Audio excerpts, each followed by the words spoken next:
Quero falar sobre o tema Conhecer Jesus Cristo é viver. Conhecer Jesus Cristo é viver. Eu gostaria que 100% das pessoas que nos ouvem e que prestasse atenção e que vivesse assim. Prestasse atenção o que é a Bíblia, o que é a palavra, o que nós explicamos para poder ter vida. Jesus chegou a falar um dia para um grupo de pessoas: vocês não querem vir a mim para não ter vida? Vocês vejam bem. Então, apesar de que ele vai aonde ele quer, aquele que não vai ter vida, ele não vai nele, já é por ele, já é lá da predestinação. Quando ele não vai numa pessoa, essa pessoa já foi criada para não receber ele, para ficar no mundo, para ficar por aí zombando daquilo que é de Deus, procurando de todas as formas anular o que é de Deus, porque ele não tem nada de Deus, não foi criado, não foi predestinado. Mas quando a pessoa é de Deus, quando Deus procura, pode ter o coração duro como for, que moleste, pode ter o vício que for, que pode falar o que quiser, o que pode, o que tem falado, desiste. Pode ter 200 religiões, 200 imagens dentro de casa, crê em 1000 santas e santos, que tudo muda, tudo modifica, porque conhecer Jesus Cristo é viver. Não é mais ou menos, não é ter medo das coisas, não é ficar aí, eu vou na igreja. Não é só vir na igreja. Vir na igreja é a principal coisa que tem as pessoas, aqueles que são de Deus. Os que não são de Deus, ele não dá muita sequência, ele não tem sequência na igreja, não tem vontade. Mas os que são de Deus já tem dentro de si, o coração começa a instigar para ir na igreja. Então esse é o eleito de Deus. O que não é eleito de Deus é o morno, que tudo para ele tá bom. Agora, quem é de Deus tem grande interesse, vontade, mas muita vontade de conhecer mais Jesus Cristo para poder viver. Viver com Jesus Cristo é a melhor coisa que temos. Não tem ser humano que faça a gente ser feliz como o Senhor Jesus Cristo. Então eu li aqui na Bíblia: haverá, ó Sião. Quando ele diz o Sião, ele está falando da igreja, do povo dele, a igreja. Haverá, ó Sião, estabilidade nos teus tempos, abundância de salvação, sabedoria e conhecimento. Você veja, preciso ter conhecimento, sabedoria, e temor do Senhor será o teu tesouro. Você veja, o temor a Deus, a obediência. O temor não é ter medo, é obediência, rendido ao Senhor de todas as formas. Então, meus amados na fé, posso dizer família amada, povo de propriedade exclusiva de Deus, nós não somos acidente. Eu não vim no mundo por um acidente do meu pai com a minha mãe. Não. Antes de o universo ser criado, diz a Bíblia Sagrada, Deus já tinha cada um de nós em sua mente. É preciso compreender. Ele planejou o propósito para cada um de nós desde antes da fundação do mundo. São propósitos que se estenderão, não vão ficar parados. Esses propósitos de Deus, eles estenderão para além dos anos que vivemos ou que vivemos aqui na terra, pois nós fomos criados para a eternidade com Deus. O Ministério Cristo Vivo tem como missão mostrar à igreja, mostrar aos irmãos da Igreja Cristo Vivo, ao mundo também, o significado e o propósito que Deus tem com a vida de cada um de nós. Olha, você pensa que alguém tem um propósito firme com você? Não espera isso não. Não espera isso não. O propósito firme, definido que nós temos é o de Deus, viu? Fica ciente disso. Afinal, Deus teve razões quando criou a mim e a ti. Nós fomos feitos para Ele e por Ele. Paulo escreve aos Romanos, chamando a atenção, de 11:36, e diz: porque dele Jesus, e por meio de Jesus, e para Ele, para Jesus, são todas as coisas. A Ele, Jesus, pois a glória eternamente. Amém. Então, a glória eternamente. Amém. É um sistema que Paulo deixou aqui para a gente lembrar de Deus. Não só uma hora, um pouquinho, em todos os sentidos. Entendeu? Às vezes você está falando aí com pessoa, mas está esquecendo de Jesus. Às vezes você está sorrindo com alguém, você não lembra em Jesus. Você tem que dividir a mente, lembrar em Jesus e conversar, se for possível, com os outros. Não ficar lá no papo, na beira da rua, aquilo. Isso faz com que a nódia do mundo surja você e você não lembra de Cristo Jesus. Então aqueles que aprendem a conhecer a Jesus Cristo, sabendo que conhecer Ele é viver, todos estes, até entendermos que fomos criados por Ele e para Ele, como está ali na Bíblia que eu acabei de ler, até entendermos essa realidade, a nossa vida nunca terá qualquer sentido. Lembra quando vocês não conheciam quase nada sobre Ele? Que sentido tinha a sua vida? Mas hoje, por causa de conhecer um pouquinho, você já tem um sentido da vida. Só que não é para pôr na mente que já sabe, eu já sei, eu já conheço. Daí a pouco você vai ver se está cheio de nódia. Qualquer um, eu não falo, mas qualquer um, seja da família, longe ou distante, lá não sei da onde, suja esse que não é de Cristo, esse que não é de Deus. Suja, ele já foi criado para sujar mesmo. Então você tem que ter evidência, conhecimento, para você viver. Viver é ter paz, viver em Cristo é ter paz.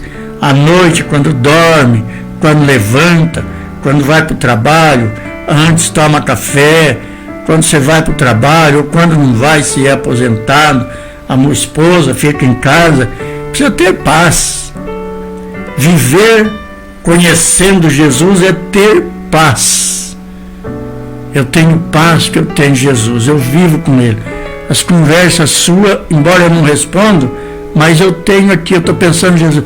Esses papos seus não me atingem, não me sujam. Essas conversas suas aí não me sujam. Esses modelos de vocês não me sujam. Tudo isso não me suja. Eu estou ligado em Cristo. Então, conhecer Jesus para viver. Entendeu? Tem centenas de milhares de pessoas que conhecem um milionário e vai trabalhar para ele. A felicidade dele é estar com esse milionário. Quando esse milionário chama ele para alguma coisa, entendeu? Quando leva o pagamento para ele, fica tudo cheio. Então não é assim a vida, é viver com Jesus, conhecendo quem é Jesus. Por que Jesus é meu Deus? Por que Jesus é meu Deus? Por que Ele me criou da forma que eu vivo, que sou com Ele? Por que Ele me criou de uma forma que no futuro eu vou para o túmulo? Eu vou partir dessa terra. Eu tenho que compreender tudo isso. Eu preciso viver isso. Não posso permitir que você, que outro me tire a paz, de espécie alguma. Assim como você também não pode permitir isso, viu? No momento que a sua paz está sendo atingida, você para desse tipo, dessas conversas, desses papos aí. A Bíblia diz, se distancia, é a melhor coisa.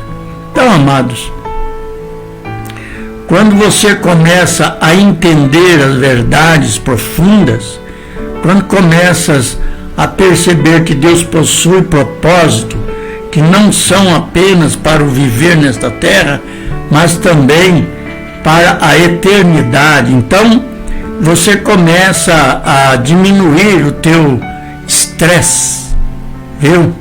De vida, o seu estresse de vida. Começas a anular definitivamente os medos e as tensões. Assim começas a dar significado à tua vida. O que te ajudará a tomar as decisões certas, a focar a tua vida naquilo que é importante e és preparado para a vida eterna. A nossa vida deve ser baseada nos termos propósito de Deus e não nos valores culturais e seculares. A nossa vida deve ser baseada naquilo que a Bíblia diz e não nos valores culturais que a sociedade ensina, viu?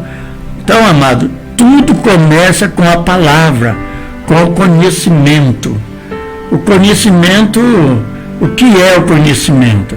Conhecimento bíblico não é apenas observar e saber intelectualmente, mas sim encontrar, experimentar e participar das coisas de Deus. Quanto mais você participa das coisas de Deus, mais você está atrelado com Jesus. É por isso que o conhecimento divino é contrário ao mundo.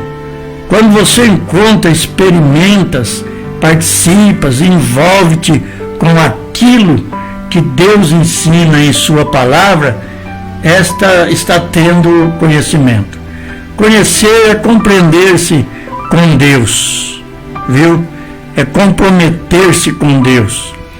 E nós estamos aqui com esse objetivo. Queremos nos comprometer com Deus, por isso queremos conhecê-lo. Será que tem alguém entre os nossos irmãos da igreja que tem interesse de se comprometer com Deus e conhecer Deus? Será que tem? Então o profeta Oséias disse no capítulo 2, do verso 20, essa palavra preenche a minha vida. Ele diz: desposar-te-ei comigo em fidelidade e conhecerás ao Senhor. Então, se olha para você ver uma coisa, como que a gente tem que ser? Desposar-te-ei comigo em fidelidade. Veja bem o que é isso, em fidelidade. E conhecerás ao Senhor. Primeiro é se unir com Ele, se juntar com Ele. Desposar é ser com Jesus como a noiva é com o noivo, já casados. Quando a mulher é casada com o marido, ela tem toda a fidelidade com ele, sem brutalidade, toda a fidelidade. E aí conhecerás ao Senhor. Então, são duas ligações tão profundas que é difícil a pessoa compreender, porque não quer. Não quer viver o sistema do mundo. Quer viver com o sistema da ciência. E a ciência é o mundo que está nessa situação, que está ensinando, é o modelo do mundo. Quando não quer, você pode saber que quando há um problema, você pode saber que tem coisa do mundo no meio. Então, ele diz: desposar-te-ei comigo em fidelidade. É unir com ele em fidelidade. É estar casado com ele em fidelidade, e conhecerás ao Senhor. Aí sim, Então, o conhecimento cria um comprometimento de fidelidade com Deus. É como uma noiva e um noivo que se ligam para um casamento. A maioria das pessoas não possui nenhum compromisso com Deus. Por isso, não o conhece. Só conhece Deus quem está com ele. Só conhece o esposo quem está com ele. Só conhece a esposa quem está com ela. É assim que tem que ser. Só conhece Jesus quem está com ele. Não adianta falar eu tô, mas você faz uma pergunta, a pessoa não sabe responder. Faz 20 anos, 30, 40, 50 que está na igreja, não sabe as coisas mais simples ali que às vezes você tem que fazer uma pergunta. Não sabe por quê? Porque não está com ele, não está com Jesus. A esposa conhece o esposo porque está com ele. Ela sabe do jeito dele, sistema dele, então é ela que mexe nas panelas, ela que mexe na comida, ela que mexe no que mais? Na roupa, né? Na casa. Então ela fala, eu não vou fazer isso que desagrada o meu marido, desagrada o meu querido, meu esposo. Entendeu? E o esposo também traz as necessidades para casa, traz tudo direito para poder. Você vê quando um esposo fica muito aborrecido, é porque ele está com a mente pensando muito nos deveres, nas dívidas, nas coisas, porque o verdadeiro esposo ele não consegue estar em paz sabendo que ele está faltando com alguma coisa em casa. Assim é Cristo, nós temos que estar assim com Jesus, viu? Eu te conheci, olha lá, desposar-te-ei comigo em fidelidade. Não é com mentira que vai se desposar com Cristo, não é com falsidade, não é com lero-lero, não é que mais ou menos, não é que eu acho, talvez. Não existe mais talvez na Bíblia com Jesus. Não é ou ele não é. Ou ele é o meu marido ou ele não é. Ou ele é o meu Deus ou não é. É assim que nós temos que ser. Desposar-te-ei comigo em fidelidade. Então a fidelidade parte dele e de nossa parte. E conhecerás ao Senhor. Então o conhecimento cria comprometimento de fidelidade, como uma noiva e um noivo se ligam para casar no casamento. A maioria das pessoas não possui nenhum compromisso com Deus, por isso não conhece, só conhece Deus quem casa com ele. Aí depois vem o Oséias 13, 5 e 6, que diz assim: eu te conheci no deserto. O que é um deserto? Não tem nada, só areia, só areia, só areia, só areia. Eu te conheci no deserto, um ermo, lembra o seu ermo de vida que você tinha? Precisa lembrar às vezes disso, não para você querer retornar para aquilo. Se você quiser retornar para aquilo, você tá no mundo, como é que fala? No mato sem cachorro. Não é para você voltar, é para você lembrar da vida que você tinha e pensar e ver os degraus que você adiantou na vida, quantos degraus você já subiu na vida, saindo do deserto. Quem tirou você do deserto? Foi Deus. Foi Ele, através de um pregador, de um pastor, de uma pastora, através de um homem de Deus, e verdadeiramente de Deus, o homem de Deus. Hoje a cantaiada vive no deserto. A maioria no deserto.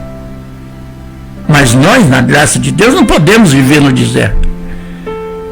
Já conhecemos uma parte da graça, precisamos conhecer muito mais ainda. Viu? Eu te conheci no deserto, em terra muito seca. Olha, a vida seca que levávamos. Eu também levei. Quando tinham pastos, eles se fartaram. E uma vez fartos, ensoberbeceu-lhes o coração. Por isso se esqueceram de mim.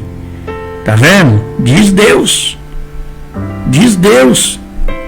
Eu te conheci no deserto, te tirei de lá, te tirei da terra seca, da vida seca, daquela vida atrasada, suja, medrosa, farrapenta. Eu tirei você de lá.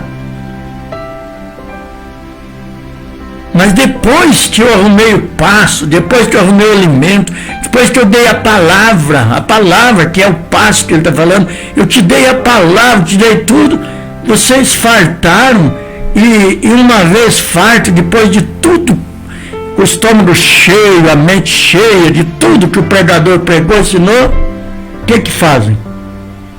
Ensoberbeceram o coração e esqueceram de Deus.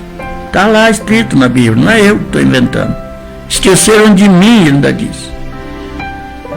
Falta muito, amados, falta muito ainda.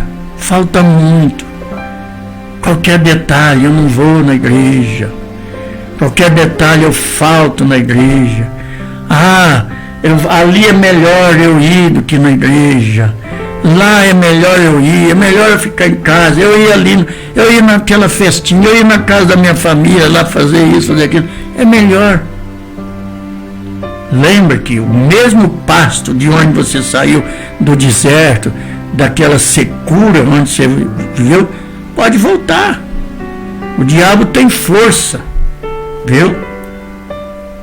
O diabo tem força, poder para tudo isso, viu? Vocês sabem, eu vou dar um exemplo aqui para vocês. Quem é que tem da família do rei dentro do palácio? Como chama? Uma mulher, uma filha lá dentro do palácio, ou um filho, como que ele é tratado? Vocês devem saber, né? A filha é tratada como o quê? E o filho como príncipe. Vocês sabem como que o diabo é chamado na Bíblia? Príncipe. Viu? Príncipe. Então você veja bem, quando uma mulher vê um príncipe num palácio, né, lá, e se der chance, ela quer casar com ele, quer ir com ele, quer ficar com ele. Você vê os filmes aí para você ver uma coisa. Então quando vê um demônio, príncipe, a Bíblia já diz que ele é o mais lindo entre todos, os mais bonito entre todos, mais do que todos, mais até do que o Senhor Jesus era. Aí já vem uma chama, entendeu? Para encarar o príncipe, se ficar com o príncipe. Qualquer um hoje no mundo aí é um príncipe. Está na mão do demônio, que é o príncipe das trevas, o chefe dos príncipes. Então é preciso pensar nessas coisas. Eu estou ensinando, eu estou explicando como que é, entendeu? Então, ele diz ali no verso 11, no capítulo 11, verso 13: todavia eu ensinei a andar a Efraim, tomei-os nos meus braços, mas não atinaram que eu os curava. Você veja bem, você carrega no braço, olha, você faz de tudo, de tudo, de tudo, de tudo. Às vezes tem um dia que não pode fazer, pronto, já não presta, o pastor não vale nada, já não dá certo, não está dando certo, tal. É isso ali, lá.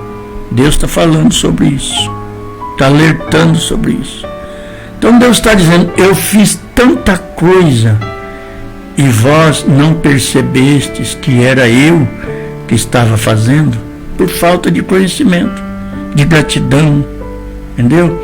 A Isaías 41:20 diz assim: para que todos vejam e saibam, considerem e juntamente entendam que a mão do Senhor fez isso e o Santo de Israel o criou. Olha para você ver uma coisa, não é difícil de entender, é tão simples, mais fácil que a comida que você faz aí durante o dia na sua casa, entendeu? Para que todos tem que ter conhecimento, por isso que eu estou aqui, tem que conhecer Jesus para viver, viver sem Jesus. Ele diz: Nada pode fazer sem eu. Então tem que caprichar mais, tem que lutar mais, tem que correr mais, tem que se esforçar mais. Não pode ir encolhendo, porque quanto mais você encolhe, mais fraco você fica diante de Deus e diante do demônio. Você fica mais ainda, o demônio se fortalece mais. Viu? Então, para que todos vejam e saibam, ele está dizendo, todos na sua família, no mundo, aí dos vizinhos, todo lugar, para que todos vejam e saibam, considerem e juntamente entendam que a mão do Senhor fez isso, e o Santo de Deus o criou. O que você enxerga que não foi Deus que criou? O que você vê que não foi Deus que criou? Tem tudo isso. Você é a criação dele. Tudo que é parte da nossa vida, tudo que diz respeito à nossa vida, tem a mão de Deus. Foi Deus quem fez, quem criou, quem chamou, quem escreveu o nosso nome no livro da vida, quem nos atraiu à sua casa, quem curou as enfermidades, quem nos tirou das trevas para a luz, para que todos vissem que foi a mão do Senhor quem fez tudo isso na minha vida. É preciso compreender, amados. Será que você tem vergonha que alguém vê que o seu hoje é diferente porque foi Deus que fez isso em você? Será que você tem vergonha disso? Será que você tem vergonha de gritar na rádio aí, pastor, Jesus me curou há 30 anos? Será que você tem vergonha? Está lá. É para que todos saibam, que todos veem isso. Viu? É isso que precisa entender para conhecer. Nosso nome no livro da vida, quem nos atraiu à sua casa, quem curou as enfermidades, quem nos tirou das trevas para a luz, para que todos vissem que foi a mão do Senhor quem fez tudo isso. Vê o que o salmista disse. Eu vou passar aqui para você entender. É no fim da frase que ele diz, viu? Cantai louvores ao Senhor, que habita em Sião, na igreja, que ele habita na igreja. Proclamai entre os povos os seus feitos. Proclamar, se puder, no mundo inteiro, aonde puder, aonde você conversar, não é para pegar a vassoura e ficar ali na beira da rua. Mas porque o DAI, porque o SAI, porque não sei o quê, porque lá, porque aquele povo ali, porque aquele outro lá, porque aquele... Nada disso.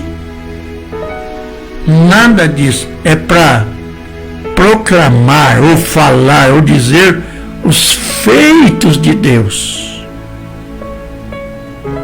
Se você conhecer Jesus, você tem vida e proclama os feitos de Deus, dele, viu? Então viver a vontade de Deus é conhecê-lo na essência. Por isso que o tema é conhecer Jesus Cristo e viver. Viver. Será que viver chorando, viver reclamando, brigando, só querendo comprar, só querendo andar, só querendo passear, só querendo vestir, só querendo vazar, só querendo ir na casa não sei de quem, só querendo... Isso não é viver. Não é viver. Entendeu? Conhecer Jesus Cristo é viver. Por que isso? Porque eu, conhecendo Jesus, eu tenho vida e eu sei discernir a minha vida, o que eu posso fazer, o que não, o que eu posso falar e o que não. O que é conhecer a vontade de Deus? É querer tudo o que Deus quer. Assim se comporta uma pessoa salva, querer tudo o que Deus quer. O que Deus quer de cada um de nós? Doença, tristeza, briga, discussão, grito, berro. vício em todas as coisas, que a Bíblia fala para ter domínio. Né? Não é isso que ele quer de nós. De jeito nenhum. Ele quer de mim conhecimento sobre ele. Aí eu tenho vida. É assim que ele quer. Que nasceu de uma semente incorruptível. Você está entendendo? Então ele nasceu de uma semente incorruptível, como que na minha conversão também, eu nasci de novo, que é o novo nascimento, de um nascimento incorruptível. O primeiro foi corruptível, o primeiro nascimento, que foi meu pai na carne, minha mãe na carne. Agora não, mas foi de Jesus, Deus, o Espírito, que me converteu. Nasci dele agora, por ele, com ele, para ele. Então agora sim, eu estou incorruptível. Não tem corrupção sobre a minha vida, sobre o Espírito de Cristo que está em mim. Posso até pensar que estão corrompendo eu, mas eu estou pensando porque eu sei que não está. Entendeu? Então agora o homem só conhece a Deus porque o Senhor o conheceu primeiro. Foi Ele que nos conheceu primeiro. Foi Ele que te conheceu primeiro. Vê isso em Gálatas 4:9. O que diz? Mas agora que conheceis a Deus, ou agora que nós conhecemos a Deus, ou antes sendo conhecido por Deus. Antes de a gente conhecer Ele, nós já era conhecido por Ele. Você veja bem. Antes de eu conhecer Ele, eu conhecia os fracassos do mundo, as religiões do mundo. Eu tinha dom para ter Deus, para cantar, para pregar. Eu tinha dom, mas não conhecia Deus, não conhecia Jesus. Eu era um homem do mundo, eu era um homem da romana, desde moleque. Mas diz a Bíblia ali que a coisa rica, isso aqui na vida da gente, em Gálatas. Entendeu? Então é isso. Agora que conheceis a Deus, ou agora que eu conheço a Deus, mas, olha lá.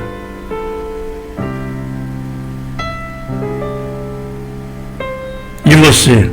O que você pensa nisso? Só que antes de eu conhecer Ele, que eu vivia no mundo, com aquele velho nascimento, antes disso, eu já era conhecido de Deus. Você veja bem, conhecido de Deus. Conhecido por Deus. Agora, ele pergunta, como estás voltando outra vez? Como você vai voltar naquele tempo que você não conhecia Deus? Você era conhecido por Deus quando você não conhecia Deus, e agora você está voltando outra vez aos rudimentos fracos e pobres, aos quais de novo você quer ainda ser escravizado lá, do jeito que você era? Será que estão entendendo isso? Será que tem alguém entendendo isso? O que eu estou falando, o que eu estou explicando? Amados, amém se você estiver entendendo. Mas é entender e viver. A Bíblia diz que é ouvir e praticar. Ouvir e praticar. Eu vejo o presbítero aí pondo os corações aí, dando sinal que ele está entendendo tudo. Isso é muito importante. Antes eu não conhecia Deus, mas era conhecido por Deus. Mas antes eu fazia as trapaças, porque eu não conhecia. Mas eu já era conhecido por Deus. Agora, você acha que eu tenho coragem de voltar para lá, aos rudimentos fracos e pobres no qual eu vivi, que a Bíblia diz lá que era um deserto a minha vida? De novo, quer ainda se escravizar? Será que tem irmãos que quer se escravizar lá de fora ainda? Então lembra, amado, de que estou falando desde o início. O objetivo de Deus é que vivamos os seus planos e propósitos. Para vivê-los, devemos conhecer o Senhor e a sua vontade. Conhecer Jesus Cristo é viver. Tudo que diz respeito ao povo de Deus é revelado pelo seu conhecer. Ou seja, precisamos conhecê-lo, porque assim conheceremos a nós mesmos em Deus. Olha que coisa.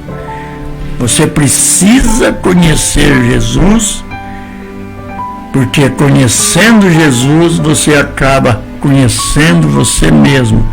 Aí você tem certeza, eu sou de Cristo. Antes, quando eu já era trapaçado lá fora, um trapaceiro, um maribundo, eu já era conhecido por Ele. Ele já me conhecia. Agora, Ele me fez nascer de novo. Viu?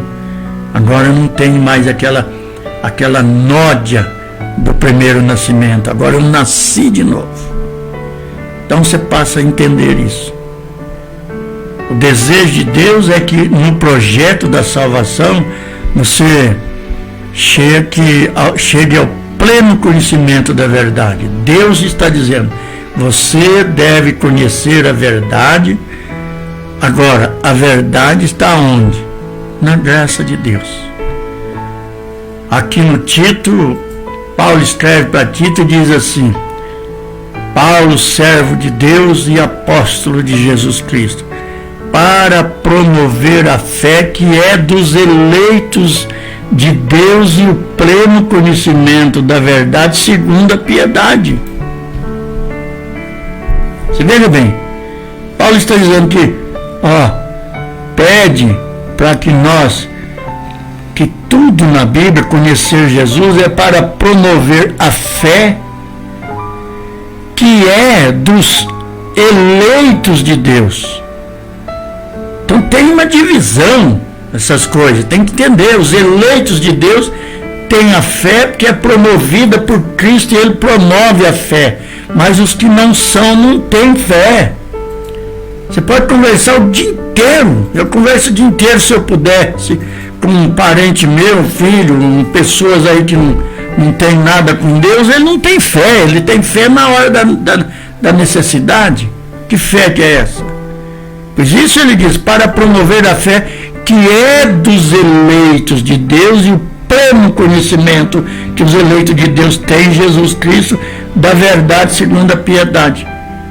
E lá no Filemão 6 ele diz assim, para que a comunhão da tua fé se torne eficiente no pleno conhecimento de todo o bem que há em nós para com Cristo. Então, amados, conhecer Jesus Cristo é viver. É viver. É uma ligação que precisamos ter com Ele. A mensagem apostólica tem como fim dar a conhecer e revelar o conhecimento de Deus. Quando não conhecemos a verdade, o que acontece? Oséias 4,6 diz assim, o meu povo está sendo destruído porque lhe falta o conhecimento. Então vamos nos agarrar ao conhecimento de Deus, porque a sua falta tem destruído milhares de pessoas. A falta do conhecimento das pessoas tem destruído milhares de pessoas. Elas não sabem quem é Deus, não conhecem os seus propósitos para as suas vidas e não acreditam que tenham sido criadas por Ele e para Ele. A maioria do povo de Deus acha que foi criado para o demônio e para o inferno. A Bíblia diz, fostes criado por Ele e para Ele. Lá em Abacuque 2,14 diz assim, pois a terra se encherá do conhecimento da glória do Senhor, como as águas cobrem o mar. Mas quem que está incumbido, quem que tem essa obrigação, quem que tem esse dever, quem que tem esse comprometimento, é quem conhece Jesus Cristo e vive. Só esses que tem, que falar banana madura, falar bolacha por aí é a coisa mais fácil. É ficar mandando mensagem aí no celular, quadrinho que um ímpio lá, um fumador, um besta lá, cria lá e mandar para mim aqui, é besteira. Não recebo isso. É perigoso eu responder mal para a pessoa ainda. Não aceito isso. Não preciso disso. O conhecimento Deus me deu. É preciso eu desenvolver essa fé, esparramar, encher, ajudar outros a encher a terra de conhecimento da glória de Deus. É a glória de Deus que tem que ser exaltada, que tem que ser comovida, que tem que ser falada, tem que ser gritada, tem que ser conversado, tem que ser cantado, tem que ser agradecida, é a glória de Deus que tem que ser assim. Não é a minha, não é do outro, não é meu nome, é a glória de Deus. Não é entrar no celular fazendo perfil para ver se alguém me acha, nada disso, é cafajestice, para ser sincero. Ou é de Deus ou suma de Deus. A terra não se encherá de superstições, de filosofias humanas, de falsos ensinamentos, mas do conhecimento da glória de Deus. Eu creio que Deus está fazendo essa profecia se cumprir. Então agora, quando falta o conhecimento a uma pessoa, ela pode se tornar fanática também, viu? Fanática. A pessoa muito poderosa, se sente muito poderosa, que não possui amor nem moderação, é fanática. Assim diz lá em Romanos 10, 2-4. Porque lhes dou testemunho de que eles têm zelo por Deus, porém não com entendimento. Tá aí, não adianta, eu sou de Deus, porque Deus, porque Deus, tem esse zelo, mas não tem entendimento. Porquanto, desconhecendo a justiça de Deus e procurando estabelecer a sua própria, não se sujeitaram a que vem de Deus, porque o fim da lei é Cristo, para a justiça de todo aquele que crê. Então, conhecer Jesus Cristo é viver. Então, Paulo está escrevendo à igreja de Roma, dizendo: vós podeis ter zelo, cuidado, amor por Deus, mas não tendes conhecimento. Todas as igrejas estão assim. São essas pessoas que fazem a sua própria justiça e não se submetem a que vem de Deus. São pessoas que amam a obra de Deus, mas não possuem conhecimento, não têm, experimentaram, não abraçaram, não se comprometeram, não possuem ligação como o noivo e a noiva possuem. Tanto lhes dá como se lhe fez, tanto faz se há palavra ou se não há.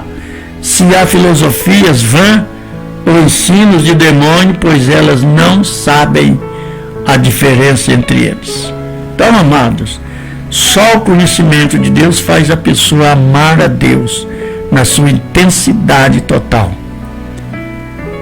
Quando Jesus disse: vocês não querem vir a mim para ter vida? Você já pensou que coisa mais gostosa da minha vida que eu posso dizer? É quando eu fui interessado em assistir uma coisa do mundo e eu assisti as coisas de Deus e Deus me convertendo, eu ganhei vida.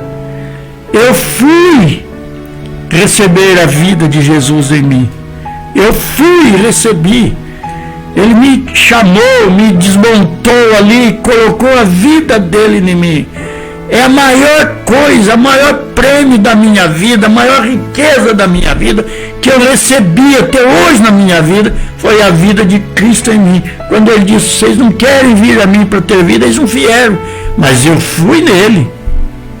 Eu era liso, tão liso, da maneira que eu me vestia, que eu era, que eu não, se falasse que era culto, qualquer coisa de crente, eu não iria. Ele me pegou de uma outra forma, devido à minha cabeça, à minha sabedoria no sistema mundano.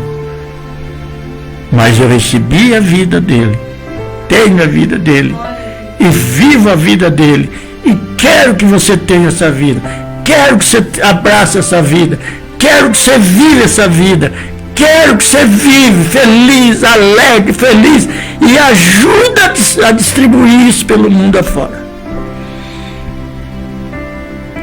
O conhecimento de Deus faz bem, faz amar a Deus, faz o marido ser carinhoso com a esposa, e a esposa muito mais amorosa e bondosa com o marido.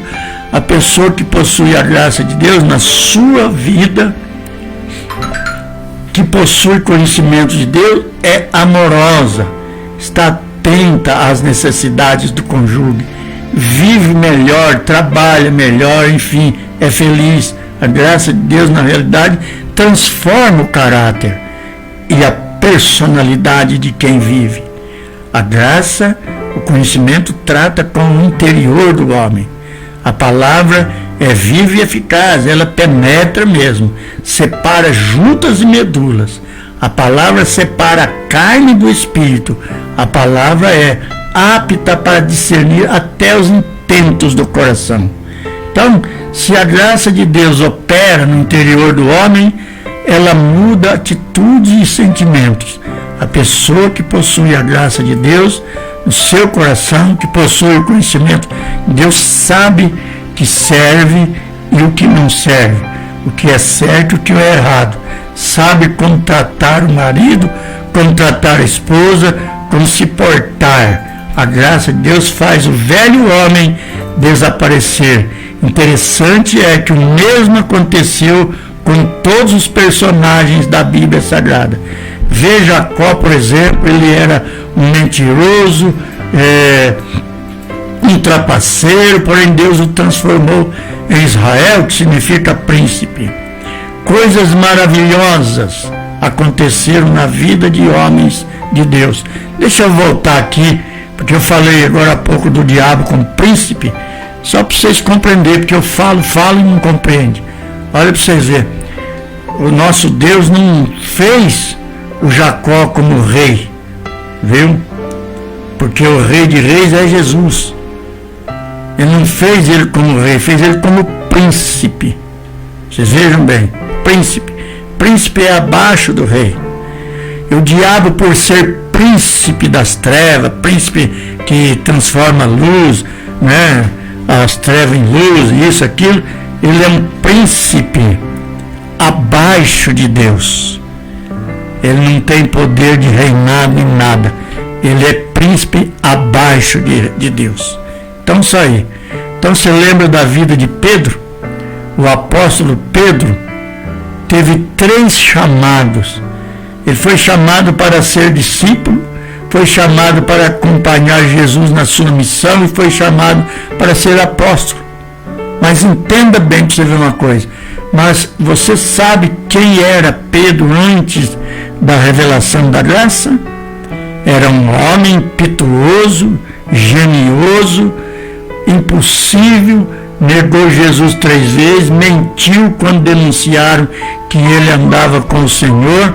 Quando os soldados romanos chegaram para prender o Messias, o Jesus, ele puxou de uma espada, cortou a orelha de Malco, foi capaz de confrontar Jesus quando ele disse que iria morrer. Enfim, foi capaz de fazer as coisas mais incríveis, mesmo como apóstolo. Cometeu erros na vida. Agora vê o momento em que o apóstolo Paulo o repreende. Deixa eu voltar aqui para falar um pouquinho ainda sobre o Pedro. O Pedro foi um dos maiores adversários do apóstolo Paulo, principalmente quando ele se amadrinhou com Cornélio, que o Cornélio era rico, em Roma. E lá em Roma o Cornélio tinha muita influência com os romanos ali, com Tito, com Nero, com eles ali. E o Pedro se encaixou com o Cornélio e virou contra o apóstolo Paulo ainda, contra a graça de Deus. Vocês entenderam? Eu tenho muita história, muita coisa sobre isso para passar ainda para vocês. Então em Gálatas 2:11 diz assim: quando porém Cefas, que era o Pedro, veio a Antioquia, ou a Antioquia, resisti-lhe face a face, porque se tornara repreensível. Você veja bem, Paulo repreendeu a Pedro, que era coluna da igreja, que andou com o Mestre, com Jesus, que andou sobre as águas e cuja sombra curava. Pedro era um hipócrita, tinha 2 pesos e 2 medidas. Ora, estava com os da graça, ora, estava com os da lei. Agora, eu não assusto quando diz a Igreja Católica que Pedro foi o primeiro Papa deles. Ele pode ter sido o primeiro Papa, e eu digo assim, pura verdade, na sacanagem, no fingimento, viu? Nas trapaças que ele criou lá, entendeu? Então, diz o versículo 13 e 14, diz: e também os demais judeus dissimularam com ele, e a ponto de o próprio Barnabé ter se deixado levar pela dissimulação deles. Barnabé largou de Paulo e foi atrás deles. Então, quando, porém, vi que não procediam corretamente segundo a verdade do Evangelho, disse a Pedro, na presença de todos: se sendo tu judeu, vive como gentio e não como judeu, porque obrigas os gentios a viverem como judeu. Então Pedro não procedia corretamente, viu? Segundo a verdade do Evangelho. Então, se não procedia corretamente, estava o quê? Mentindo, errado e equivocado. Por isso, amados, conhecer Jesus Cristo é viver. Pedro conhecia Jesus só na carne, mas não espiritualmente. Então Pedro era uma casca grossa, era um diamante bruto, precisava ser lapidado. Então, no momento em que Paulo o confronta, no momento em que é repreendido, no momento em que Paulo lhe revela a graça de Deus, ele muda. Vê o que ele escreveu na sua epístola depois da repreensão do apóstolo Paulo. Veja bem, 1 Pedro 5,12. Por meio de Silvano, que para vós outros é fiel irmão, como também o considero, vos escrevo resumidamente, exortando e testificando que, de novo, que esta é a genuína graça de Deus, nela estáis firme. Você veja bem, aí ele aconselhou as pessoas, os irmãos da igreja, a confiar na graça, porque esta é a palavra, e que eles precisavam estar firmes nesta palavra.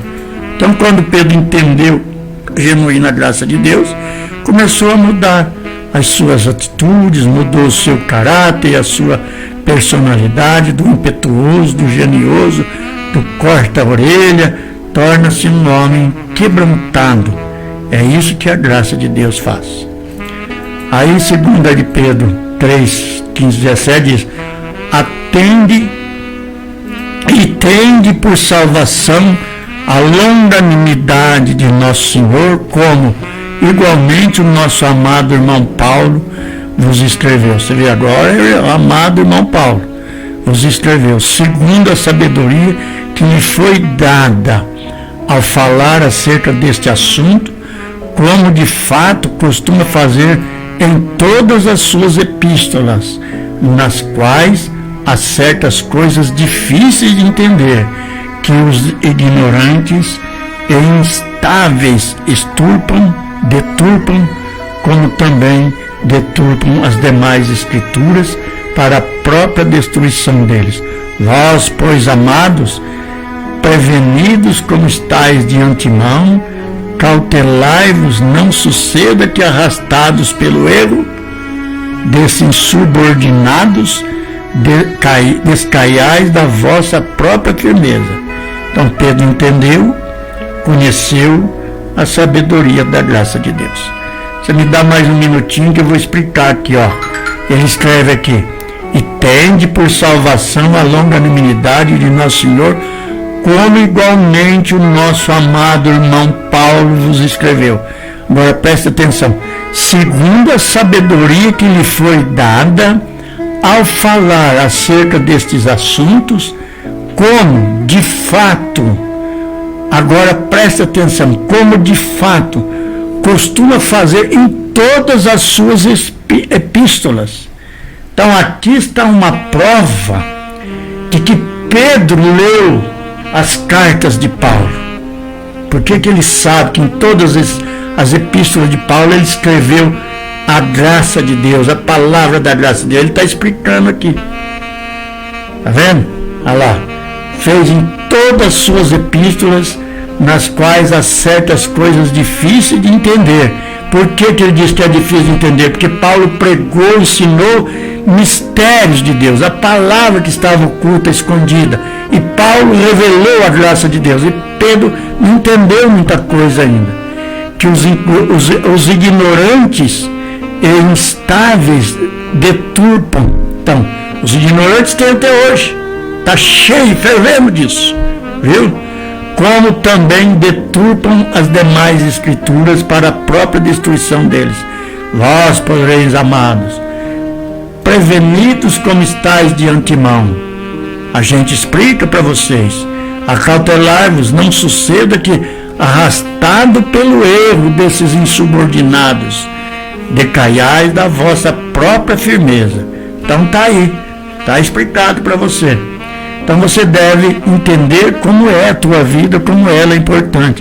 O Espírito que está no nosso corpo nos leva a glorificar ao Senhor.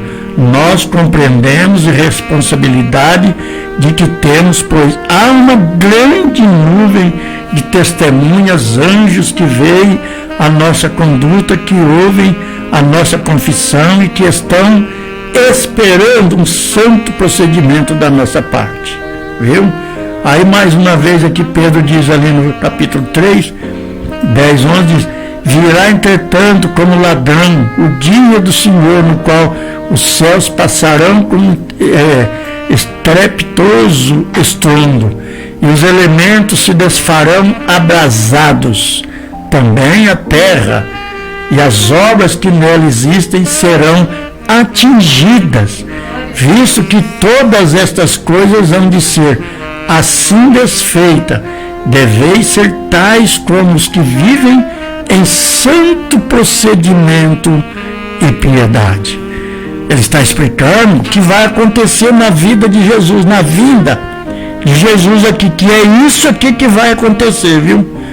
Como um ladrão, o dia do Senhor, no qual os céus passarão com estrepitoso estrondo e os elementos se desfarão abrasados, ou seja, queimados.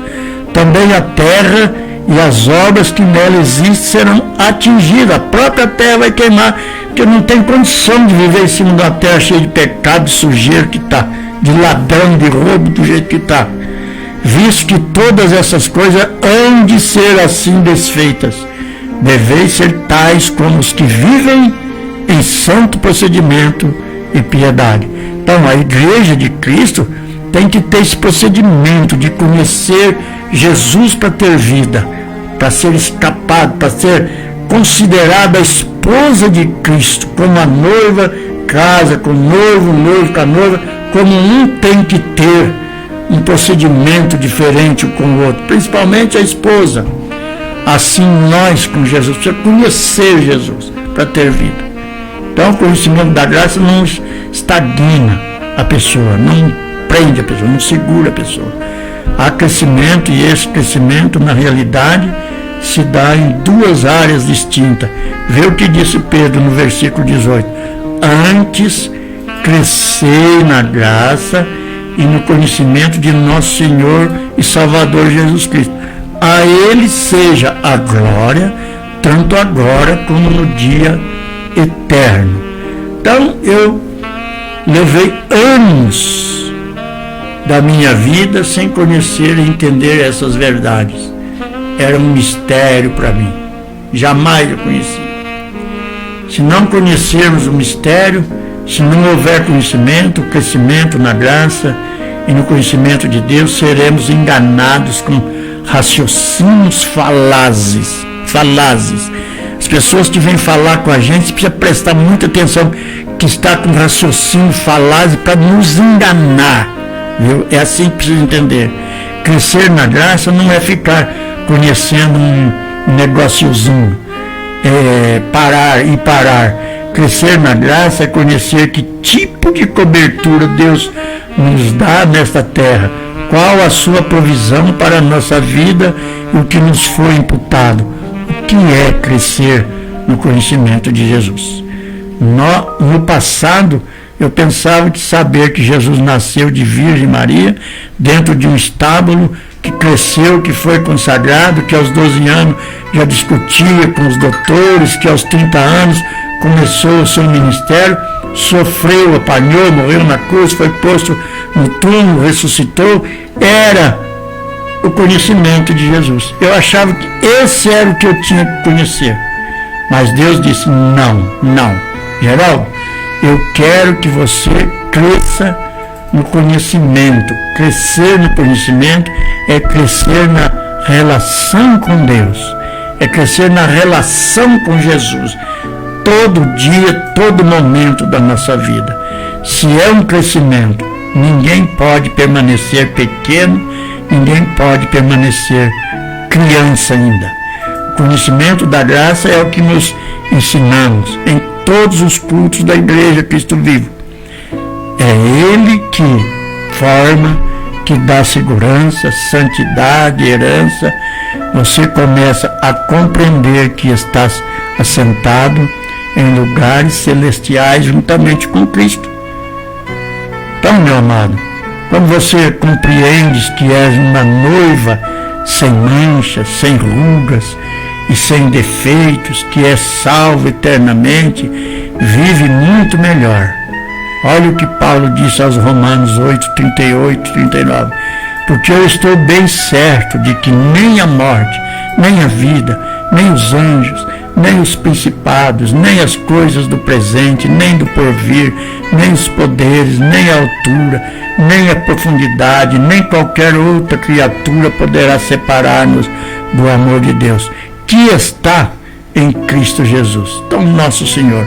Então, se formos feitos por Ele e para Ele, quem é que nos pode afastar dele? A morte pode? A espada? Nem a morte vai poder, porque nós vamos ressuscitar. A espada pode? Não. A nudez, a fome, pecado, não pode. Nossa cidadania está nos céus. Andamos em peregrinação. Haverá um dia que iremos embora, lá para cima. E lá estaremos, no seio de Abraão. Por isso que João escreve no 8,35 e diz assim: o escravo não fica sempre na casa, o filho, sim, fica para sempre. Quem é escravo vai à igreja 1, 2, 3 vezes, mas depois a troca por qualquer prazer transitório do mundo, viu? Quem é escravo? O escravo não permanece na igreja. O escravo, qualquer coisa, faz ele fugir da igreja.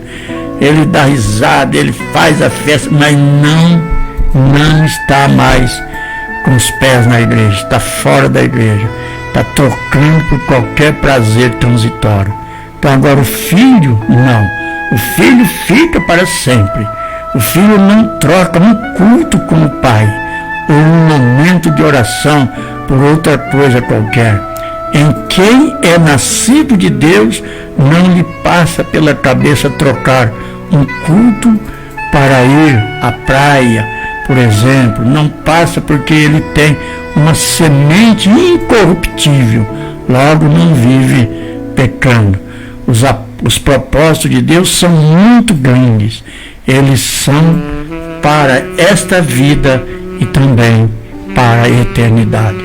Nós não veremos a eternidade. Isaías 35:8 diz assim: e ali haverá bom caminho, caminho que se chamará o caminho santo, o imundo não passará por ele, pois será somente para o seu povo.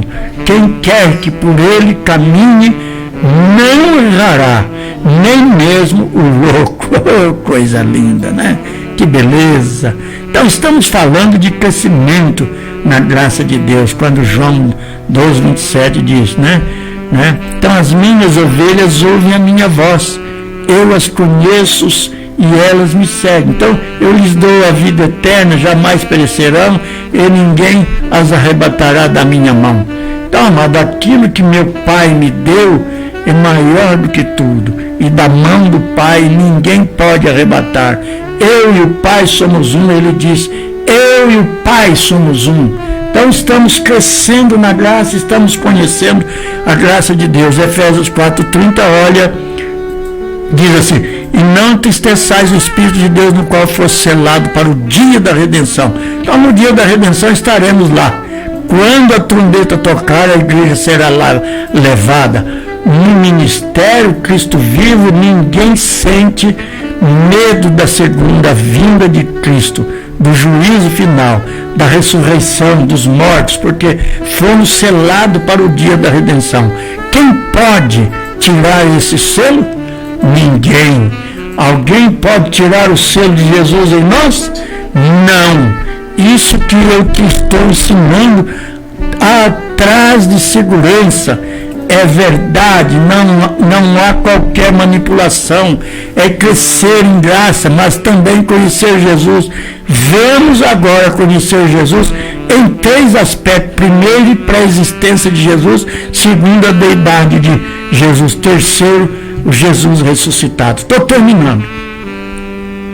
Então vamos ver a pré-existência. Jesus estava dizendo: eu tenho pré-existência, sou o alfa, que é lá o começo, né? E o ômega. Olha lá, olha aí. Não tenho princípio, não tenho fim. Olha aí, diz em João 6,62: que será, pois, se virdes o Filho do Homem subir para o lugar de onde primeiro ele estava. Ele veio de onde ele estava. Ele não veio da casa do vizinho, ele não veio da casa de um político, ele não veio da casa de um parente, ele não veio de lado nenhum. Ele veio lá de cima, de onde ele estava. Então a primeira revelação sobre Cristo é sua pré-existência. O segundo aspecto é a deidade. Cristo é Deus, ou seja, nós não precisamos imitar o Cristo segundo a carne. Já não. Temos que conhecer segundo a carne, não temos que seguir as pisadas de Cristo, viu? Ou temos que conhecer segundo a carne, não temos que seguir as pisadas de Cristo. Ele sofreu para que hoje nós crescemos que Ele é Senhor absoluto, que é o ressuscitado. Mas aqui, você precisa entender aqui, ó, João 6,62. Que será, pois, se virdes o Filho do Homem subir para o lugar de onde primeiro estava? Então, você tem que entender aqui que Ele é o princípio, né? O fim, né? E o meio e o fim. Ele é tudo. Então, essa é a deidade dele. Olha lá, a deidade dele. Então, você precisa entender a junção que é. Ele tem o começo ligado no meio e o fim ligado. Quer dizer, ele não é o fim, não é o meio e nem o começo. Ele é completo. Não existe meio, não existe fim, não existe começo nele. Viu? Você tem que entender tudo isso. A existência. Eu tenho pré-existência. Sou o alfa e o ômega. Não tenho princípio, não tenho fim. O alfa não tem fim. O ômega não tem fim. Então ele é isso. Você veja bem. A primeira revelação sobre Cristo é sua pré-existência.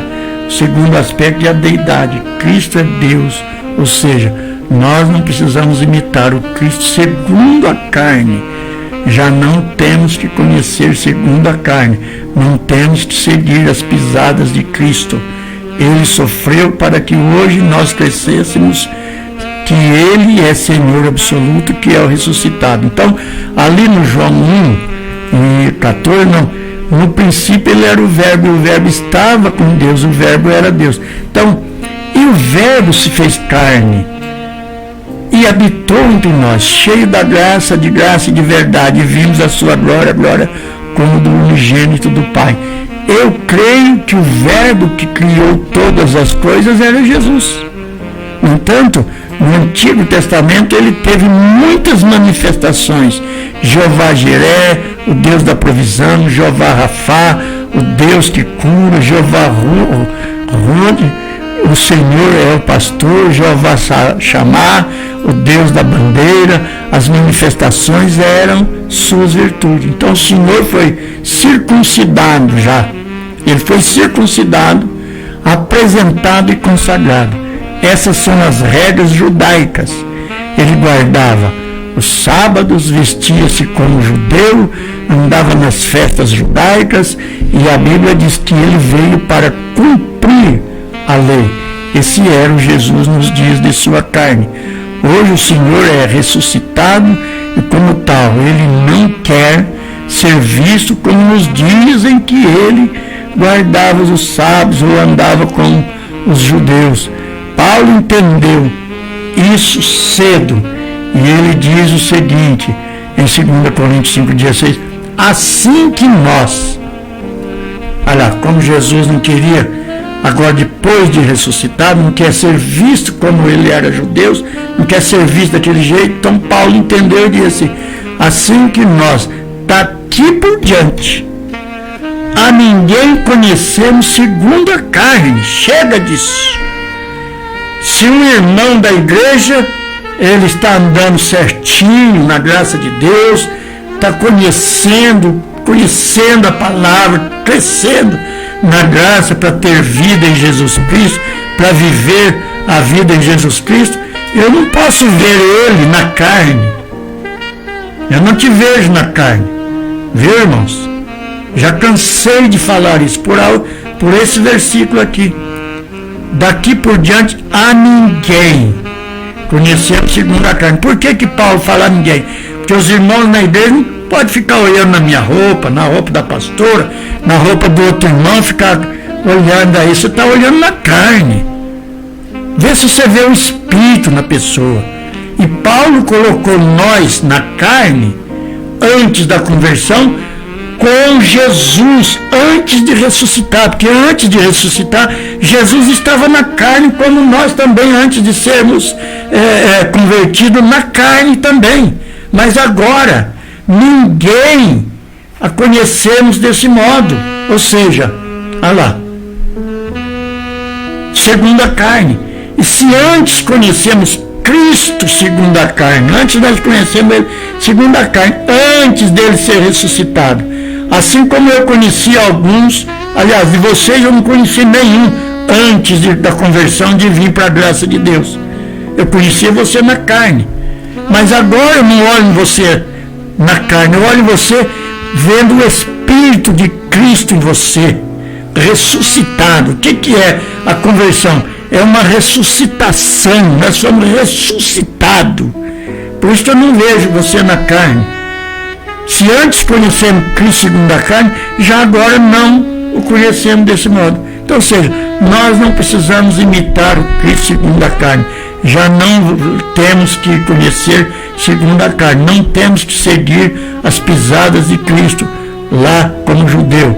Ele sofreu para que hoje nós crescemos e que ele é Senhor absoluto, que é o ressuscitado. Estou mostrando os propósitos de Deus, o crescimento espiritual, o crescimento da graça, o conhecimento de Jesus.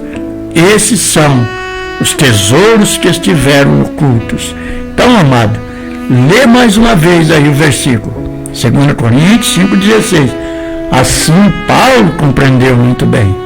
Assim que nós, Paulo está falando aqui que Cristo ressuscitou, nós não vamos receber mais ele como judeu, como ele era. Ele já tinha falado para a samaritana. Ele já tinha explicado para a samaritana. Os verdadeiros adoradores adorarão, pondo lá depois que ele ressuscitasse, a Deus em espírito e em verdade. Então, depois da ressurreição dele, aí é o espírito, é a verdade, que nós amamos, que nós adoramos, que nós temos que conhecer para ter vida, para viver. E Paulo diz, agora depois que ele ressuscitou, nós não vamos mais ver ele segundo a carne dele como judeu. E nem na igreja eu não posso ver ninguém aí segundo a carne, porque você também, se é que está convertido, você está convertido, nascido de novo, ressuscitado. Não é o primeiro nascimento que domina você mais, é o segundo. Viu? É o segundo, nascido em Jesus, ressuscitado. E nós somos ressuscitados, não olhamos um no outro segundo a carne. Assim seja, e assim disse o Senhor. Senhor Jesus, o Senhor me conhece, sabe do respeito que eu tenho por Ti, pela Tua palavra. Tu sabes como eu sou, às vezes eu me torno para alguém, não que eu seja, mas para alguém eu me torno muito rústico. Mas é por causa de eu viver com a mente ligada em Ti, na Tua palavra, na vida que o Senhor me deu, como eu vivo em Ti, meu Pai, como eu sei agradecer. Não posso nem dizer tudo, porque tem muita coisa que eu não sei ainda, meu Deus. Mas sei que o Senhor é o meu Deus, o meu Pai. É a minha salvação. É o meu médico, o meu advogado, a minha luz, a minha vida. É o meu viver. Eu não posso viver sem Ti, ó Deus. Como o salmista também disse ao Senhor lá no Salmo, quando ele disse que vive à beira das águas, e é como um fruto que dá uma árvore frutífera que dá fruto a todo momento, a todo instante. A água é a Tua palavra, Senhor, é Ti. Eu vivo assim, meu Pai, e Te agradeço. Eu Te agradeço, meu Deus. E peço ao Senhor que levante todos os abençoados, os irmãos, e que domingo nós estaremos na ceia, cumprindo com aquilo que o Senhor pediu para fazer isso nem minha memória. O Senhor não mandou fazer memória de nada mais, é na Tua memória. E nós vamos obedecer, meu Deus, segundo a Tua palavra, a Tua ordem.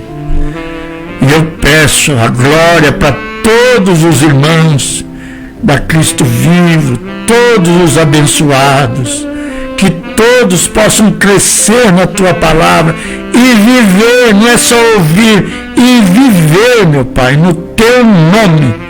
A palavra mexe, a palavra sustenta, a palavra me dá conforto, me alavanca, me dá coceira para mim falar mais, meu Pai.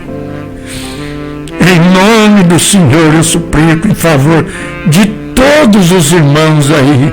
Se há alguma contrariedade na vida de um, Senhor, tira isso, é do diabo, eu sei. É do diabo, não é da própria pessoa, é o diabo que está comendo, que está investindo em cima desta pessoa, porque ela é da graça, da Tua graça, ela é do Senhor, é filha, é noiva do Senhor. E a noiva não pode fugir do noivo, esconder do noivo. Em nome do Senhor eu suplico, em nome de Jesus. Nos proteja, Pai, de todo mal, de todos os diabolismos que vem se jogando contra nós, tanto nos nossos aparelhos, como às vezes fisicamente. Do Teu nome, Senhor, nos protege, Pai. Nos dê dias de saúde, de paz, para a gente viver a vida que o Senhor nos deu. Protege a nossa igreja, nosso templo, protege o local onde nós oramos, onde nós vamos reunir, no nome de Jesus, hoje e para sempre. Amém, Senhor. Amém e amém.